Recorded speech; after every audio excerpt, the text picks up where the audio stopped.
Good morning class. Good morning everybody. नमस्ते, राधे राधे, सत श्री अकाल। कैसे हैं आप सब लोग? आई होप अच्छे होंगे। चलिए गाइस शुरू करते हैं। आज हमारे चैप्टर 3 का नेक्स्ट वीडियो है। इससे पहले हम 2 वीडियो आपको दे चुके हैं, ठीक है। तो आप बेहतर होगा पहले उन वीडियो को सीरीज से देखें, तो आपको ये क्लास और ज़्यादा अच्छे से समझ में आएगी। बाकी हम कोशिश करेंगे यहाँ पे इसको समझाने का, ठीक है।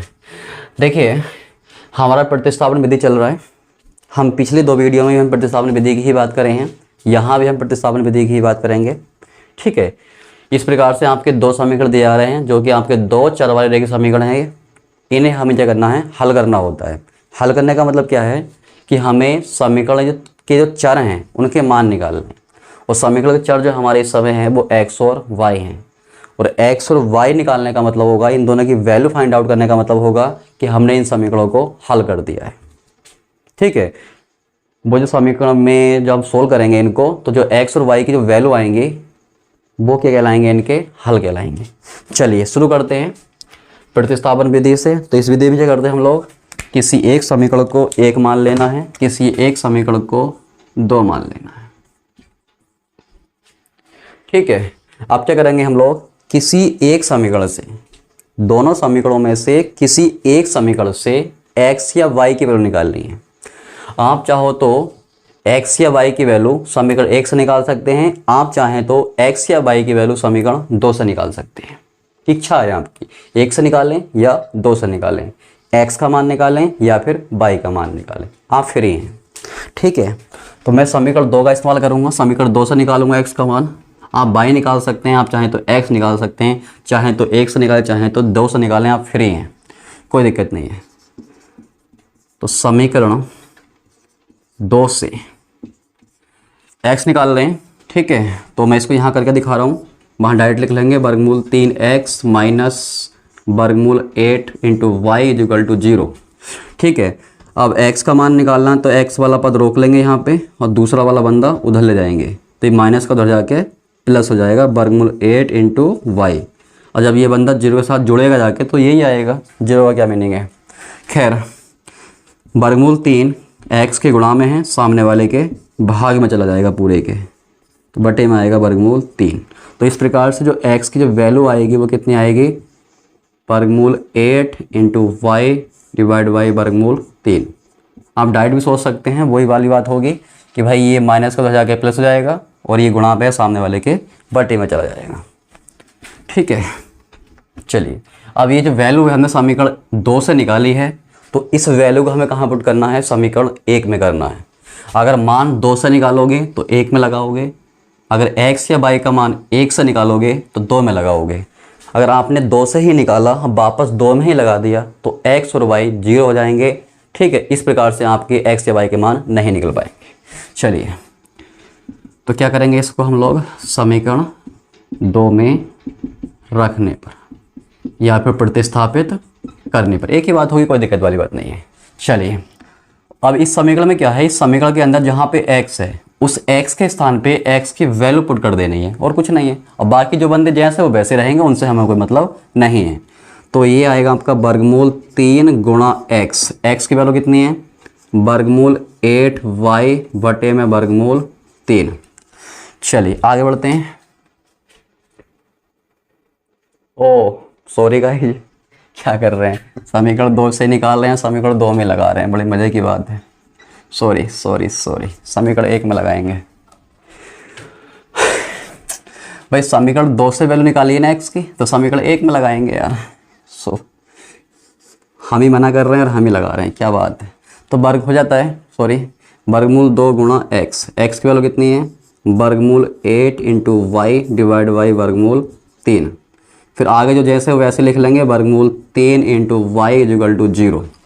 चलिए सोल्व करिएगा इसको। 2 अट्ठे 16 और 16 का वर्गमूल कितना आएगा? 4।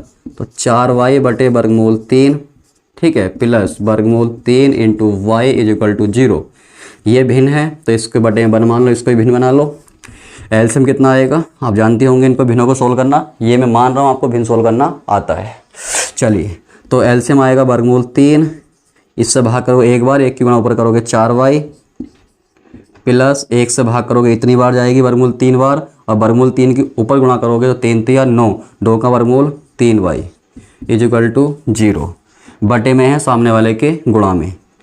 ठीक है, तो इससे गुणा करेगा तो 0 हो जाएगा। 4y 3y 7y is equal to 0। तो यहाँ से y की वैल्यू कितनी आएगी 0/7, और 0 को हम किसी भी संख्या से भाग करेंगे तो वैल्यू कितनी आती है 0। तो इस प्रकार से हमारा y कितना आया 0 आया। अब ये जो y की वैल्यू है बराबर 0, y बराबर 0 किसी एक समीकरण में लगा दीजिए, चाहे समीकरण 1 में चाहे समीकरण 2 में, दोनों से जो वैल्यू आएंगी x की सेम आएंगी। तो आप किसी में पुट कर सकते हैं। हम 1 में लगा रहे हैं, y बराबर 0 समीकरण 1 में रखने पर रखिए वर्गमूल 2 गुणा x प्लस वर्गमूल 3 गुणा y, और y की वैल्यू 0 इज इक्वल टू 0। तो ये पूरा पद आपका 0 हो जाएगा, ख़त्म इसकी कहानी। तो कितना बचेगा वर्गमूल 2 गुणा x बराबर 0, तो x बराबर 0 बटे वर्गमूल 2 गुणा में है सामने वाले के भाग में जाएगा, और किस 0 को किसी भी संख्या से भाग करते हैं तो 0 ही आता है। तो इस प्रकार से x की वैल्यू 0। तो लास्ट में क्या कहेंगे हम लोग, अतः समीकरणों के हल जो हमारे आए हैं वो क्या आए हैं, x बराबर 0 और y बराबर 0, ये हमारे आंसर हैं। आई होप आपको ये क्वेश्चन समझ में आया होगा। चलिए नेक्स्ट क्वेश्चन लेते हैं।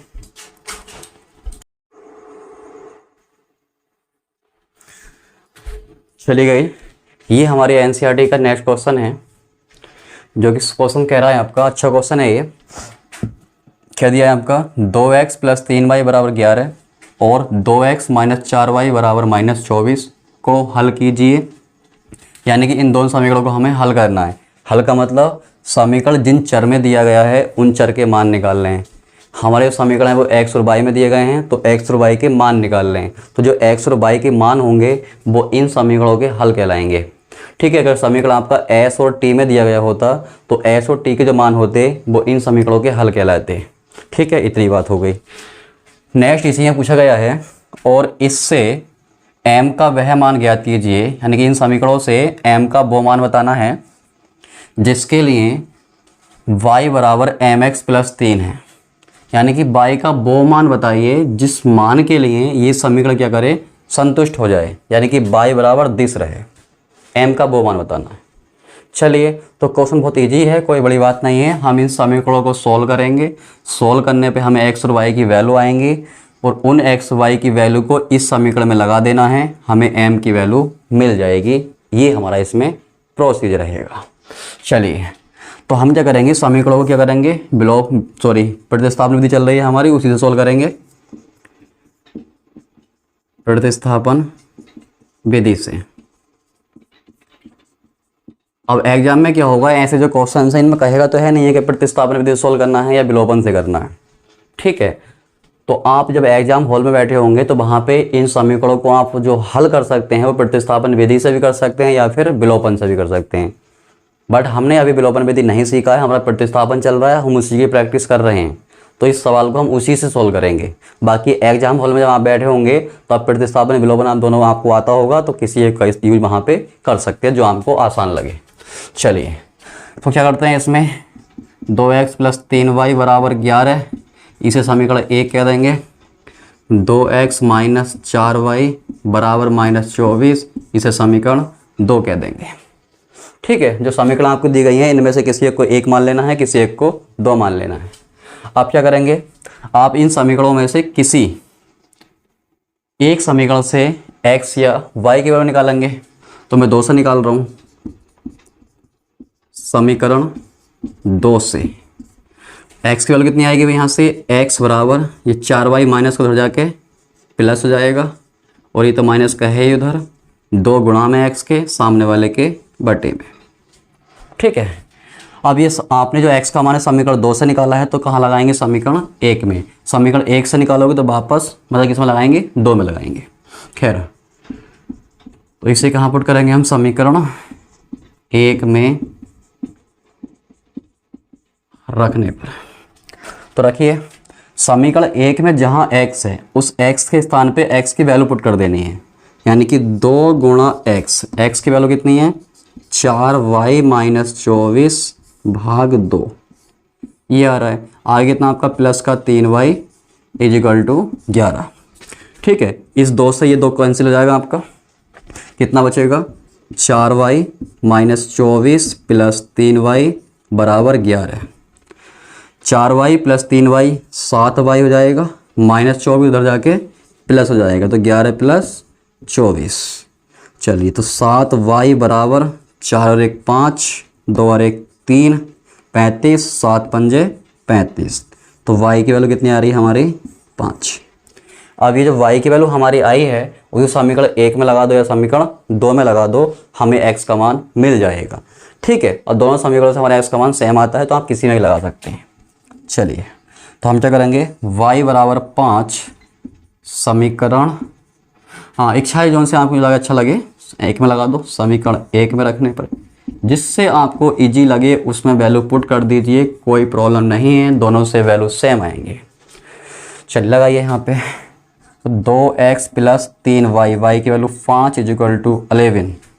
यहाँ से 2x is equal to 11 minus 3 पंजे 15 उधर जाके प्लस उधर जाके माइनस। चलिए, तो 2x बराबर ये कितना जाएगा यहाँ से -4, 2 से कटेगा 2 दूनी 4, तो x की वैल्यू -2। ठीक है, तो इस प्रकार से क्या हुआ हमारे अतः समीकरणों के हल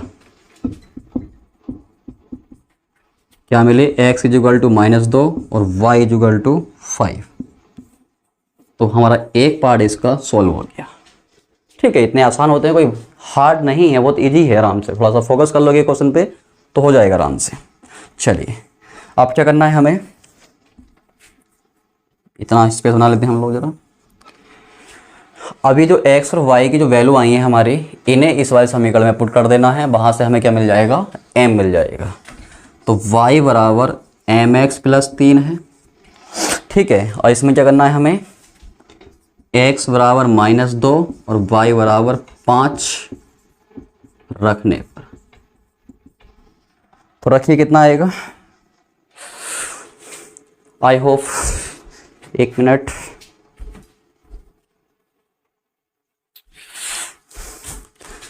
गाइस, यहां कर लेते हैं इस क्वेश्चन को। समीकरण हमारे पास y is equal to mx plus 3, और इस समीकरण में क्या करना है हमें, x बराबर -2 और y बराबर 5 रखने पर रखिए, तो y की value 5 is equal to m गुणा x की वैल्यू -2 प्लस 3। ठीक है, चलिए, तो यहाँ से प्लस का 3 इधर ले आओ, तो 5 माइनस 3 बराबर प्लस m की गुणा -2 से करो तो माइनस का 2m आएगा, 5 में 3 गया 2 बराबर -2m। ठीक है, m निकालोगे तो -2 गुणा में सामने वाले के बटे में, तो m बराबर 2 बटे -2, 2 से 2 कटेगा एक बार, प्लस को माइनस से भाग करो तो क्या आएगा आपका माइनस, यानी कि m की वैल्यू आ रही है -1। चलिए गाइस,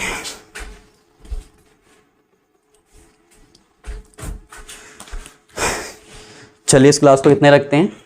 आई होप आपको ये क्वेश्चन पसंद आए होंगे, हमारी क्लास पसंद आई होगी।